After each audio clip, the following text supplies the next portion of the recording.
Court practice news में आपका स्वागत है। आज 13 दिसंबर 2025 है और हम पिछले 2 दिनों की कानूनी दुनिया की कुछ सबसे बड़ी और पेचीदा खबरों की गहराई में उतरेंगे। बिल्कुल, और आज की सुर्खियां सिर्फ फैसले नहीं हैं, ये दिखाती हैं कि हमारी न्यायपालिका एक साथ कई मोर्चों पर लड़ रही है, अपनी आंतरिक स्वतंत्रता से लेकर समाज के बदलते नियमों और टेक्नोलॉजी की नई चुनौतियों तक। तो चलिए इसी फ्रेमवर्क के साथ शुरू करते हैं। सबसे पहले सुप्रीम कोर्ट की बात करते हैं। वहां एक बहुत पुराना और महत्वपूर्ण मुद्दा फिर से उठा है। देश के अलग अलग हिस्सों में सुप्रीम कोर्ट की बेंच बनाने का ये प्रस्ताव फिर खारिज हो गया। हाँ, केंद्र सरकार ने लोकसभा को बताया कि सुप्रीम कोर्ट ने 2010 में ही अपनी एक फुल कोर्ट मीटिंग में इस प्रस्ताव को खारिज कर दिया था। लेकिन यहाँ दिलचस्प बात सिर्फ ना कहना नहीं है, बल्कि उसके पीछे की वजह है। इसके पीछे एक बड़ी वैचारिक बहस है। अच्छा, वो क्या बहस है? क्योंकि पहली नजर में तो ये बहुत अच्छा लगता है कि चेन्नई या मुंबई में बैठा इंसान भी आसानी से सुप्रीम कोर्ट पहुंच सके। बिल्कुल, और यही इस प्रस्ताव का सबसे बड़ा पक्ष है, एक्सेस टू जस्टिस, यानी न्याय तक सबकी पहुंच। अगर क्षेत्रीय बेंच होंगी तो दिल्ली से दूर रहने वाले लोगों के लिए सुप्रीम कोर्ट तक पहुंचना सस्ता और आसान हो जाएगा। लेकिन सिक्के का दूसरा पहलू भी है। वो क्या है? सुप्रीम कोर्ट को चिंता है कि कई बेंच होने से फैसलों में एकरूपता खत्म हो सकती है। अगर चेन्नई बेंच एक मामले में कुछ और कहे और मुंबई बेंच कुछ और, तो देश के सर्वोच्च कानून की व्याख्या में भ्रम पैदा हो सकता है। इससे कोर्ट की अपनी प्रतिष्ठा और अधिकार भी बढ़ सकता है।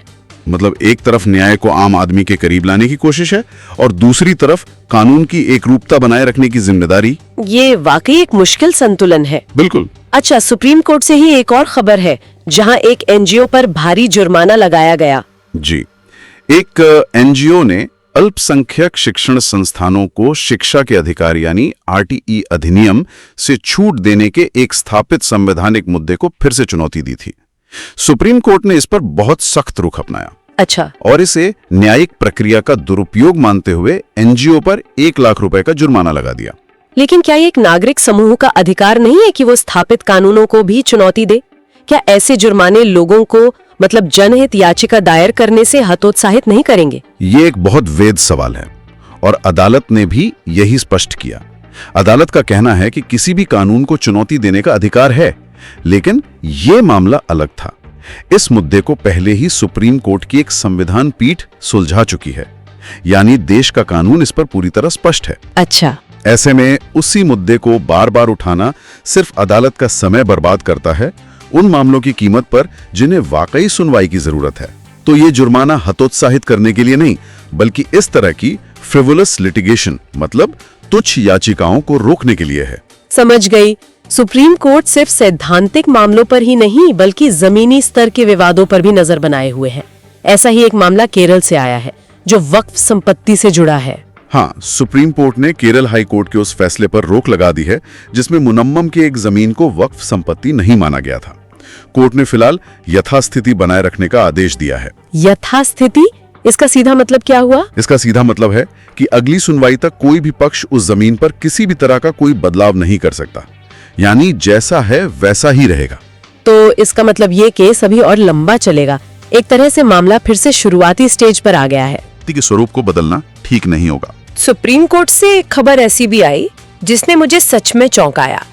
एक तलाक के मामले में कोर्ट ने महिला की तारीफ की। ऐसा तो कम ही सुनने को मिलता है। ये वाकई एक अनोखा मामला था। आपसी सहमति से तलाक के दौरान महिला ने अपने पति से कोई गुजारा भत्ता या स्थायी गुजारा भत्ता नहीं मांगा। इस पर जस्टिस ने टिप्पणी की कि आजकल ऐसी बातें दुर्लभ हैं। वाकई ऐसा कहा कोर्ट ने? हाँ, और फिर तलाक को मंजूरी दे दी। यह सिर्फ एक महिला की तारीफ नहीं थी, बल्कि ये वैवाहिक विवादों में बढ़ते वित्तीय दावों के मौजूदा चलन पर एक सामाजिक कटाक्ष भी था। ये दिखाता है कि अदालतें भी सामाजिक बदलावों को कैसे देख रही हैं। सुप्रीम कोर्ट के फैसलों से हटकर अब अदालतों और जजों से जुड़ी कुछ अंदरूनी खबरों को देखते हैं, जहां इस हफ्ते काफी हलचल रही। मद्रास हाईकोर्ट के जस्टिस GR स्वामीनाथन के खिलाफ महाभियोग का प्रस्ताव बहुत चर्चा में है और इस पर एक बहुत बड़ा घटनाक्रम हुआ है। 56 पूर्व न्यायाधीशों, जिनमें सुप्रीम कोर्ट और हाई कोर्ट के रिटायर्ड जज शामिल है, ने इस महाभियोग प्रस्ताव का खुलकर विरोध किया है। उन्होंने इसे न्यायपालिका को डराने और लोकतंत्र के लिए खतरा बताने वाला एक बेशर्म प्रयास कहा है। बेशर्म प्रयास? इतने सख्त शब्द। आखिर जस्टिस स्वामीनाथन ने ऐसा क्या आदेश दिया था कि बात महाभियोग तक पहुंच गई? पूरा विवाद एक मंदिर में कार्तिकेय दीपम जलाने की अनुमति देने वाले उनके एक आदेश से शुरू हुआ। उन्होंने कहा था कि त्योहार मनाने के लिए किसी की अनुमति की आवश्यकता नहीं है। इसके बाद कुछ राजनीतिक समूहों ने उन पर सांप्रदायिक होने का आरोप लगाया और उनके खिलाफ महाभियोग की मांग शुरू कर दी। अच्छा, तो पूर्व न्यायाधीशों का कहना है कि अगर एक जज के न्यायिक फैसले से असहमत होकर उसे हटाने की मांग होने लगे तो कोई भी जज स्वतंत्र रूप से काम नहीं कर पाएगा। यह न्यायिक स्वतंत्रता पर सीधा हमला है। और मद्रास हाईकोर्ट एक और वजह से सुप्रीम कोर्ट की नजरों में है। करूर भगदड़ मामले में सुप्रीम कोर्ट ने बहुत गंभीर टिप्पणी की है। हाँ, ये बहुत गंभीर है। मामले की सुनवाई के दौरान सुप्रीम कोर्ट ने रजिस्ट्रार जनरल की एक रिपोर्ट देखने के बाद कहा, मद्रास हाईकोर्ट में कुछ तो गड़बड़ है। जब देश की सर्वोच्च अदालत किसी हाईकोर्ट के प्रशासनिक कामकाज पर खुले तौर पर ऐसी चिंता व्यक्त करे तो ये न्यायपालिका के भीतर पारदर्शिता और जवाबदेही पर बड़े सवाल खड़े करता है। इसी से जुड़ा एक और मामला जजों के तबादले का है। जस्टिस निशा बानू का मामला भी काफी समय से अटका हुआ है। जी, उन्हें 2 महीने पहले मद्रास से केरल हाई कोर्ट स्थानांतरित किया गया था, लेकिन उन्होंने अभी तक पदभार ग्रहण नहीं किया है। इस देरी पर संसद में भी सवाल उठा। अब राष्ट्रपति ने उन्हें 20 दिसंबर तक केरल हाई कोर्ट में शामिल होने का निर्देश दिया है। यह मामला न्यायाधीशों के तबादले की प्रक्रिया और कॉलेजियम के फैसलों को लागू करने में होने वाली एक बड़ी बहस छेड़ता है। चलिए अब कुछ ऐसे आपराधिक मामलों पर आते हैं जिन्होंने आम लोगों का ध्यान खींचा है।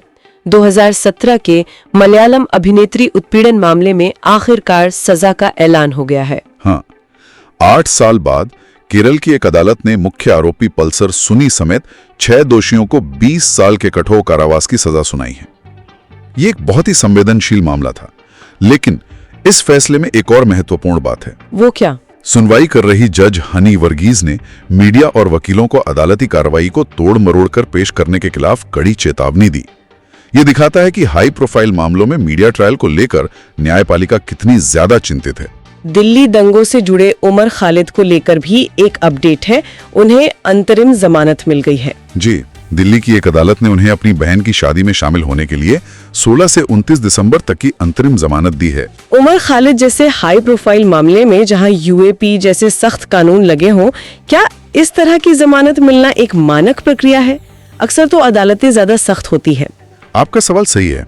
ये पूरी तरह से मानवीय आधार पर लिया गया फैसला है, जो अदालतें अक्सर पारिवारिक समारोहों, खासकर शादी या किसी की मृत्यु जैसे मौकों पर देती हैं। लेकिन ये रेगुलर बिल नहीं है। इसके साथ बहुत सख्त शर्तें होती हैं। जैसे मीडिया से बात ना करना, गवाहों को प्रभावित ना करना और एक निश्चित दायरे में ही रहना। ये दिखाता है कि अदालत मानवीय संवेदनाओं और कानून की सख्ती के बीच एक संतुलन बनाने की कोशिश करती है। और गोवा के नाइट क्लब में आग लगने वाले मामले में मालिकों को कोई राहत नहीं मिली। बिल्कुल नहीं। दिल्ली की एक अदालत ने गोवा नाइट क्लब आग त्रासदी के आरोपी मालिकों गौरव लूथरा और सौरभ लूथरा को अग्रिम जमानत देने से साफ इनकार कर दिया। अदालत ने उनके इस दावे को नहीं माना कि वे जांच से बच नहीं रहे थे, खासकर जब उन्हें थाईलैंड में हिरासत में लिया गया था। ये दिखाता है कि अगर आरोपी जांच में सहयोग नहीं करता तो अदालतें नरमी नहीं बरतती। एक फैसला जिसने मुझे सच में चौंका दिया वो गुजरात से आया। प्याज लहसुन की वजह से तलाक। ये सुनने में बहुत ही अजीब है। अदालत ने इसे मानसिक क्रूरता कैसे मान लिया? ये वाकई सुर्खियां बनाने वाला मामला है। लेकिन जब हम गहराई में जाते हैं तो पता चलता है कि यह सिर्फ प्याज लहसुन का मुद्दा नहीं था।